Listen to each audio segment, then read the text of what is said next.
Le président américain Barack Obama l'avait qualifié d'accord historique. Son successeur Donald Trump l'avait trouvé bancal et en avait unilatéralement retiré les États-Unis.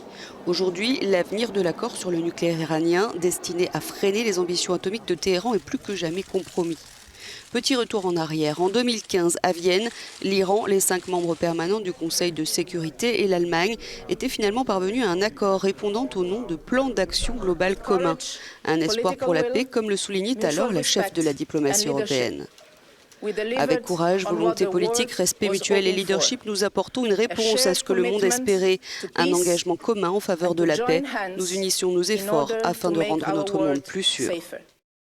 Selon l'accord de Vienne, l'Iran a dû limiter son nombre de centrifugeuses destinées à enrichir l'uranium, limiter ses stocks d'uranium enrichi à 300 kg, ainsi que son taux d'enrichissement pour le destiner à un usage uniquement civil. Il a arrêté de produire du plutonium de qualité militaire et l'AIEA a pu envoyer ses inspecteurs dans les installations iraniennes. En retour, l'Iran pouvait donc développer le nucléaire civil et a bénéficié d'un allègement des sanctions internationales. Mais il y a un an, le président Donald Trump a brutalement rompu l'engagement pris par les États-Unis. Il a accusé Téhéran de contourner les restrictions de l'accord. Les États-Unis ont ensuite remis en place leurs sanctions économiques contre l'Iran. Le mois dernier, ils ont refusé d'étendre les dérogations qui permettent à certains pays d'acheter du pétrole à l'Iran. Washington a encore accentué la pression la semaine dernière en déployant un porte-avions au Moyen-Orient, tout en critiquant l'effet déstabilisant de l'Iran dans la région.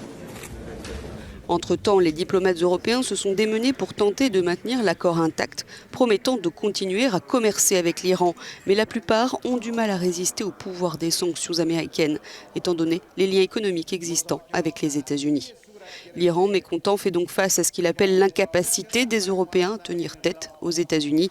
L'AIEA, l'Agence internationale de l'énergie atomique, affirme avoir toujours constaté que l'Iran se conformait à l'accord.